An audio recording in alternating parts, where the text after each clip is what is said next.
High বন্ধুরা, চলো তোমাদের সাথে কিছু নিত্যদিনের ঘরোয়া টিপস শেয়ার করব, যেগুলো আমি করে থাকি সেগুলো তোমাদের সাথে শেয়ার করি। আমার প্রথম টিপস হচ্ছে এই দেখো ফুলকপি। শীতকালে তো কম বেশি সবারই ঘরে ফুলকপি হতেই থাকে, আর আমার তো ফুলকপি খেতে খুব বেশ ভালোই লাগে। তো দেখো ফুলকপিতে তো প্রচুর পরিমাণে পোকা থাকে, তো তোমরা কি করবে, একটু সরষের তেল বুলিয়ে গ্যাসের আঁচে একটু গরম করে নেবে, দেখবে খুব সহজেই পোকাগুলো বেরিয়ে আসবে আর পোকা থাকবে না। আমার পরের টিপস হচ্ছে এই যে দেখো টুথপেস্টের প্যাকেটগুলো। এই টুথপেস্টের প্যাকেটগুলো আমরা ফেলে দিই, এগুলো ফেলে না দিয়েও ঘরে খুব সুন্দরভাবে কাজে লাগা যায় নানানভাবে। তো আমি দেখো এই যে আলু ঝুড়ির স্ট্যান্ডটা দেখছি, এটা দেখো মূর্ছা পড়ে পড়ে ভেঙে গেছে। তো এইটা ভেঙে গেলে এইটা স্ট্যান্ডটা যদি নষ্ট হয়ে যায় তাহলে রাখতে খুবই অসুবিধা হয়। তো তোমরা কি করবে, পেস্টের প্যাকেটগুলো কেটে নিচ দিকটা নিয়ে তারপরে এর মধ্যে গার্ডার এরকম করে বেঁধে নেবে, দেখবে বেঁধে নিলে খুব সুন্দরভাবে স্ট্যান্ডটা শক্তও হয়, আর তার সাথে সাথে অনেক দিন ধরে ব্যবহার করাও যায়। আমি আমার আলু রাখার স্ট্যান্ড ঝুড়িটা এইভাবে রেখেছি, খুব সুন্দর হয়েছে, উঁচু নিচু হয়নি আর খুব সুন্দরভাবে ব্যবহার করা যাচ্ছে। দেখো এটা দীর্ঘদিন ধরে টেকসই হবে, তোমরা এইভাবে ট্রাই করে দেখতে পারো, আশা করি তোমাদের কাজে আসবে।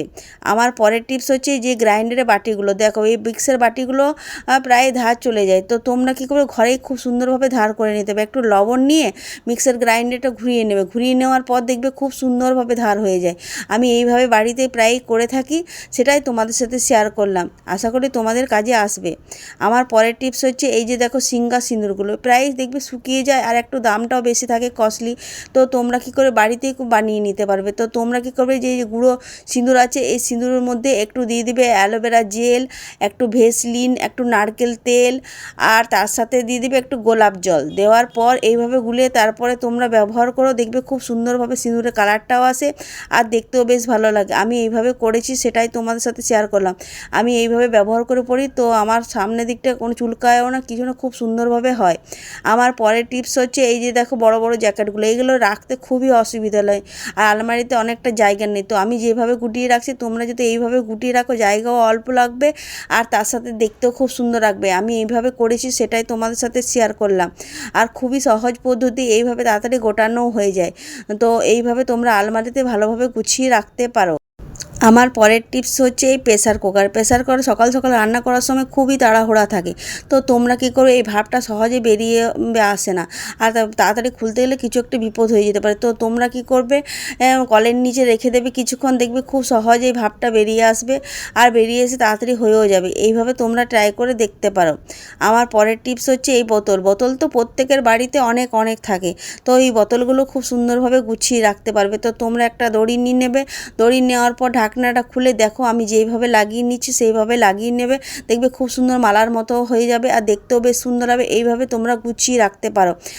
আমার যখনই এরকম বোতল থাকে তখন আমি এইভাবে গুছিয়ে ভালোভাবে রেখে দিই, খুব সুন্দরভাবে গোছানো থাকে আর দেখতেও বেশ ভালো লাগে।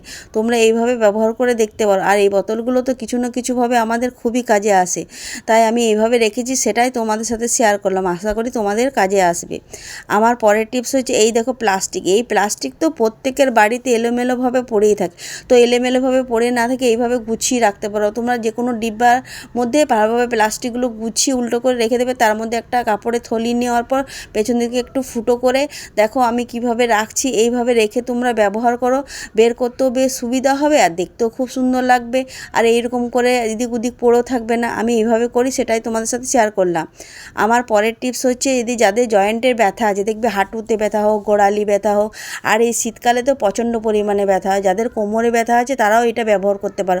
তো তোমরা একটু তেল নিয়ে, পুরনো যদি প্রদীপ থাকে তার মধ্যে একটু জোয়ান আর একটু রসুন দিয়ে তোমরা এইভাবে গরম করে সন্ধ্যের সময় লাগিয়ে নিও, দেখবে ব্যথা খুব তাড়াতাড়ি সেরে যাবে। আমি এইভাবে করেছি, অনেক উপকার পেয়েছি, তাই শেয়ার করলাম। বাই বাই বন্ধুরা।